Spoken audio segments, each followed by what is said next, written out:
has lot of area and its only function is to do the digestion of all the food particles. So, but where does the digestion begin in? No. Mouth. Okay. It begins in the mouth. Okay. How it begins? There is two types of digestion. What the one is? Mechanical and chemical. So what is mechanical? We are eating in solid form and we are trying to make it to near liquid form or a semi-solid. That is mechanical digestion. So teeth, mouth, stomach, both almost do mechanical digestion. But rest of the absorbing all the products happens in the small intestine. Okay. So now again we come back to a balanced meal. What does a balanced meal have? It has Sodium, carbohydrate, fats, and nutrients, right? So this is how body should absorb the food. Whatever food you take, it has to go as protein, carbohydrate, amino acids or fats. Proteins or amino acids, fats or lipids that should go inside. That is when we start to get our energy. So ultimately, mechanical digestion and chemical digestion, the aim is to make it into the simplest form. That is, carbohydrates are as monosaccharides. Okay, means one small unit of the carbohydrate or sugar starch. Proteins end up as amino acids, and lipids, fats end up as lipids or fatty acids. So if this comes to our small intestine like that, then the small intestine will absorb everything. Okay. So next is this. Okay. So just I said just now, no, the simplest unit is a monosaccharide. So two monosaccharides, if you combine, it becomes a disaccharide. And poly means they have many monosaccharides. So those are called complex carbohydrates. So simple carbohydrates means only one subunit they will have. So what is that? Our whatever main source of energy for us, that is a monosaccharide. That is glucose, fructose, galactose. And then disaccharides like sucrose, lactose, maltose. Polysaccharides is what we eat actually, starch and glycogen. Some things our body also can't absorb, like this cellulose. Those are very difficult to absorb. Like in gum you find cellulose, resins. That's why when we eat, we cannot absorb them. They will come off like as it is. Because how much ever the body tries to break it, we don't have those enzymes for us to break them. Understand?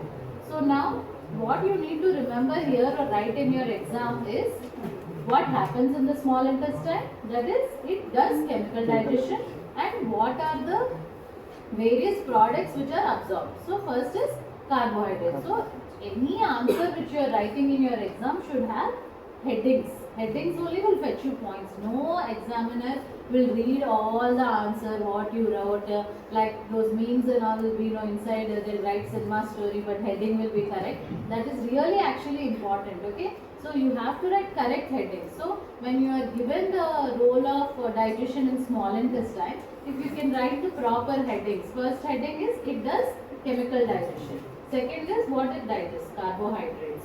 Then like that, if you can keep adding. So next is again first we'll go back to the mouth. You already had that class. So what does the salivary gland produce? Amylase. Okay. So this amylase first starts to break down into smaller carbohydrates. Okay. So only thing which is digested by the salivary or in the mouth is carbohydrates, not protein or lipid. Okay. So once it starts getting converted into this maltose, glucose, but what happens is this amylase can't work in the acidic environment. So whatever digestion of that carbohydrate happens from the mouth till here itself. Once it goes here, it becomes inactive. Okay. So the first step occurs in mouth by the salivary amylase, which converts the complex carbohydrate into simple carbohydrates. Okay. Next, what happens is, what is after the stomach? What is here? Duodenum. What juices come into the duodenum? And the bile. Okay, so bile's action is also to break down fatty acids. Similarly, like in salivary gland, sir must have told pancreas also produces something called amylase for carbohydrate digestion. Okay, and then this enters the small intestine. So all the enzymes produced by the pancreas, bile, ultimate function is to enter the small intestine. But there are different parts from which they come. Okay. So next what happens is, This enterocytes, what are enterocytes? What is the site mean? Cell, right? Entero means our intestines, scientific term is enteric system. Okay, so intestines we are calling as generic term, that is enteric system. So enterocyte means a cell of the intestine. Okay, so every intestine, entire, this is the intestine. You can imagine, right? This part. Okay, so it is made of cells like this, like this. There will be cells, multiple cells. So these cells will release the enzymes and also will absorb also. They have both functions. So here what happens, first the food is entering in the mouth, right? Mouth, some part of the starch is being absorbed by salivary amylase. Here they have put pancreas picture. So next it goes into the duodenum and then alpha amylase comes. What does alpha amylase do? These complex carbohydrates, it will make it into simple carbohydrates. So if you can remember any of these enzymes, you can. Some you can try to remember like sucrose with sucrase, easy no enzyme name sucrase, or like maltose, maltase, lactose, lactase, and they are ultimately converted into a monosaccharide. Okay, so the monosaccharide gets absorbed into our bloodstream. So if it is a complex carbohydrate, it will remain like that. It will come out in our stool like that. So no use of eating like that. So what happens in that? Then what is the other function of this enterocyte is absorption. One is breaking down this enzymes, complex carbohydrate into simples. Another is absorption. So how is it doing? What is this microvilli? What is it doing? Yeah, why they are able to do that? So what I said before, it is so long, right? So absorption, there it didn't happen, it will happen here. It didn't happen here, it will happen here. Somewhere the other absorption will keep on happening. So what is this microvilli doing? If it is like this without microvilli, only this is the surface area for absorption. But microvilli will be like this, like this. So all this area. So if you actually open up this, it will come till here. Okay. So this much extra area for absorption it creates. So the specialty of microvilli is increasing the surface area. Okay. Next, so we hear, right, some people don't absorb what do you call milk and all. If you eat milk, milk padadu, curd padadu, they say such things. No, why those happen is these digestive enzymes are missing in them. Especially this is more predominant, lactose, especially in the West. Indians, we are fine with curd and all, mostly genetic reasons, must be passing from generations. But in the West, like in America and all, we almost find every third person is having lactose intolerance. So what is this lactose intolerance? Like I said about cellulose, same thing. They are eating curd or they are drinking milk, it is getting converted like lactose into the body. But lactose has to become glucose, right? But there is no enzyme, lactase is deficient. So lactose is remaining as lactose. But when they are eating that gum or any rubber which we eat, body is not reacting to it. It will just send it out. Okay, like the gum or the rubber will come out. Like suppose small children have coins, right? The coin comes off like that itself. It does not get digested, nor does it harm, because it is blunt. It's not sharp. If it is a needle or something, it will pierce the intestine. But in lactose, what happens is once it goes to the large intestine, it will try to digest it or it will try to break it. So that's why the patient has discomfort. Once it tries to act on that lactose, he will start having irritation. So he will have discomfort, pain, vomitings, and furthermore even it will not be able to absorb the water inside and make the stool hard like in the large intestine. So they will have diarrhea also, and lactase, the bacteria in the large intestine will act on it and they will produce lot of gas. So people who are lactose intolerant, they will present with all these symptoms because lactase is not like other things which are not digested. It will, large intestine will try to act on it and it will make it cause more of all these symptoms. So this is like a clinical aspect. In case some digestion does not happen, such problems can arise with patients. One of them is this lactose. Okay. Next, so carbohydrates we digested it off as like glucose. Okay. Mainly what you have to be able to write in carbohydrates is it starts, where does carbohydrate digestion start? In the mouth, and in stomach again there is no carbohydrate digestion, only protein digestion happens, that too just mechanical division or activation of the enzymes. Then you come to the duodenum, where the pancreatic enzymes will act on it, that is the alpha amylase, and other enzymes converting like lactase, maltase, sucrase, all these will convert those complex carbohydrates into glucose. Okay. So now proteins and fat. Okay, this is again the same thing. So every time when you get this answer, you should be able to draw this diagram. If not so artistically, at least you can draw the mouth, esophagus and all that. So here it will start and it will continue in the intestines. Okay. So in proteins, what is happening is, before that, the other day you must have had about this pancreas. No? Just a revision.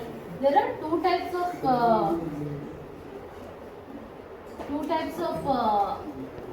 hormones secreted by the pancreas. One is endocrine, one is exocrine. So endocrine hormones, where they go? Blood. But exocrine will go into this because they want to come to the intestine. So these are related to the ones which we cause for digestion. Okay.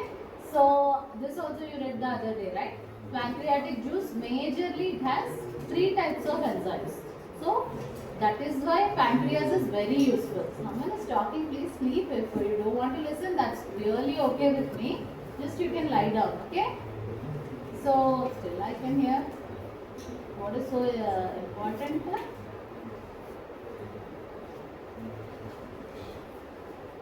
Okay, finished up. So pancreatic juice, what are the 3 types?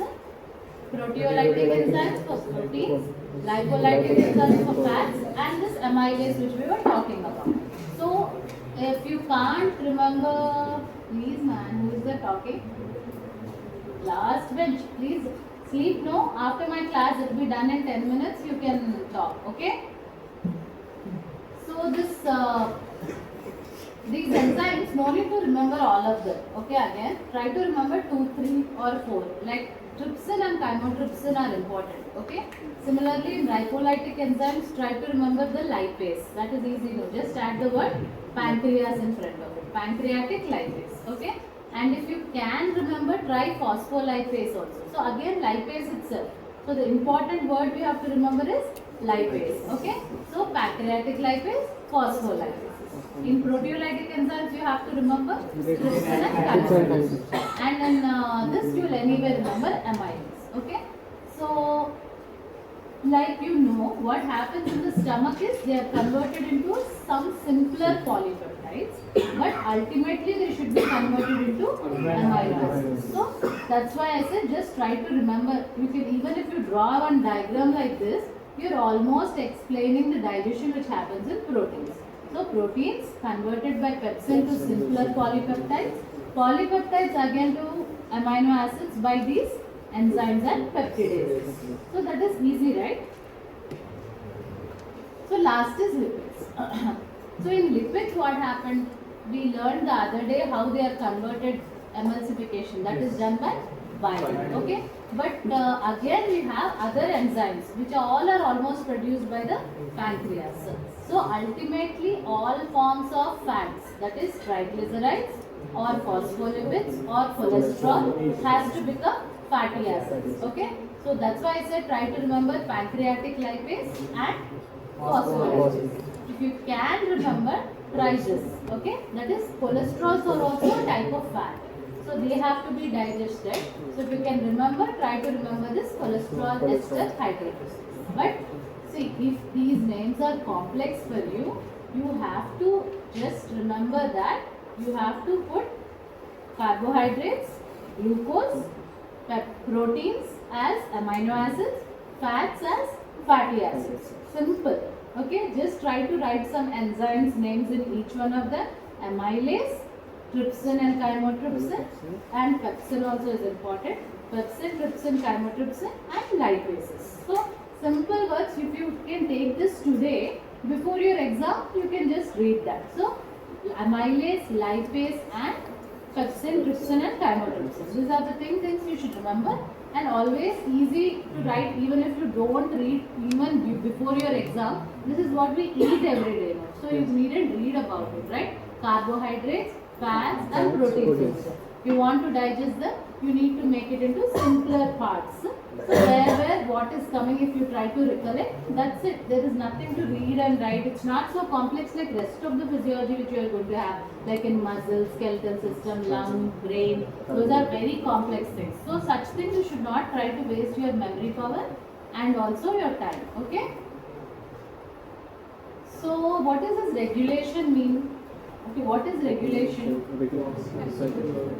Yeah, regulation means you want to do something, okay, but someone has to give you some what do you call, force, do it or push, or someone has to monitor you if you're doing correctly or wrong. That is called regulation. Okay, like this your teacher, she comes and sees you all are sitting in the class or not listening. Why? Because she wants you to understand or take the knowledge. So that is what is regulation. So even in our body is the same. God has created something. So something has to regulate it. Correctly it is happening or not. So now I want to eat, but I'm not feeling hungry. Then why will I eat?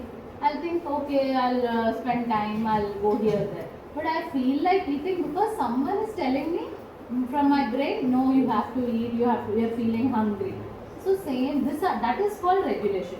So in our body, there are certain hormones which function is to regulate, create hunger, or no, now acid has to be released, now alkaline enzymes have to be released, or now you have to say, no, I'm done. Again I'm eating, but I can keep on eating because stomach has the tendency to expand like anything. But I should feel, okay, I'm done.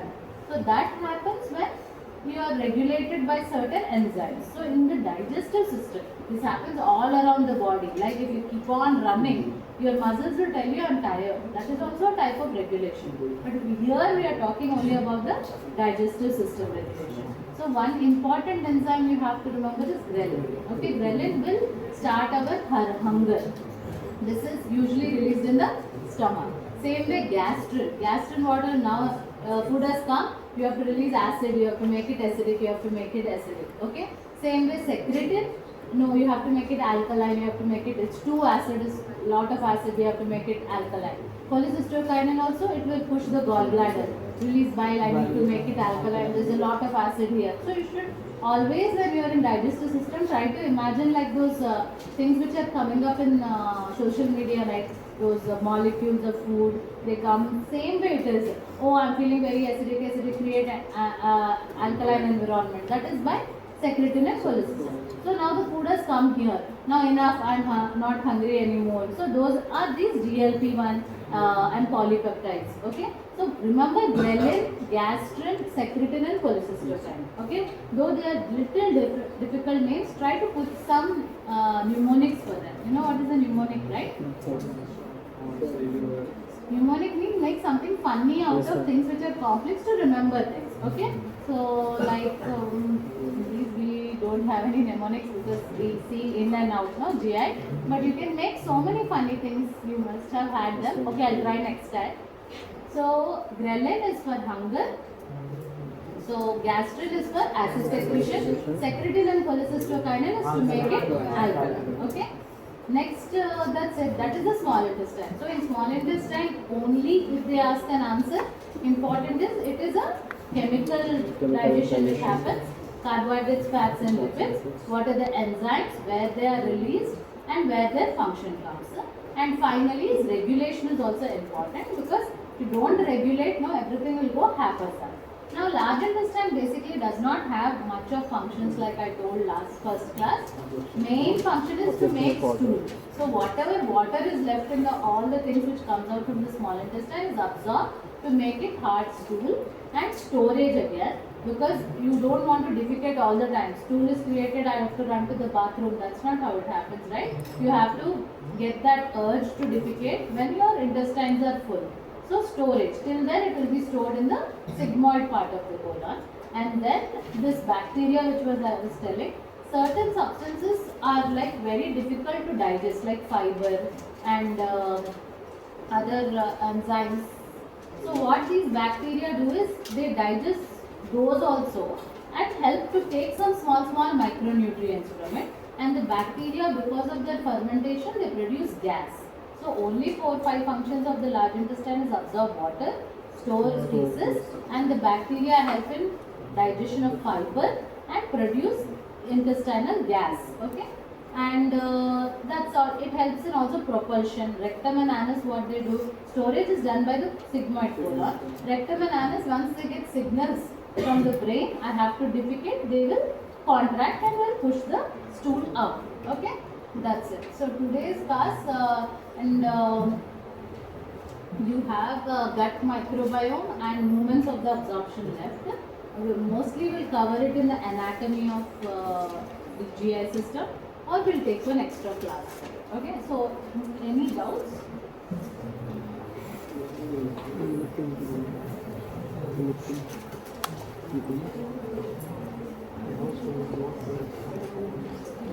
So just read once, okay, all of you, and try to, whenever there is a question on GI system, just try to imagine what is happening in our body, because that is simple. Okay, thank you.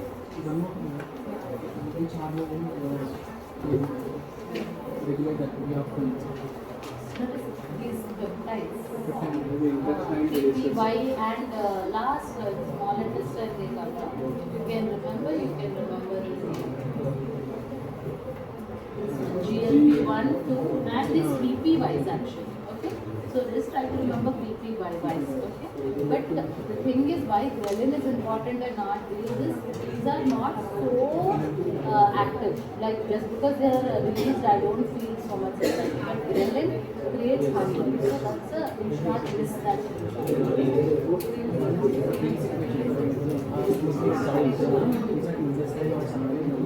There are two types of sounds which come. One is called ball okay? That is empty intestine. Okay, with intestines flow, there is constant thing called peristalsis. Actually, we did cover that movements of the small intestine. So when the peristalsis is happening, if they don't have anything to digest, either empty small intestine or something is blocking beyond, like hard stools, they are not able to pass, so they move more. Because they want to push that out, they are only function. So when they are moving more, we get those sounds, gurgling sounds, someone sleeps or anything. So that is called, so when people are constipated or when there are tumors or when they are completely empty, it will try to still do its function. That is called ball. These are misunderstandings.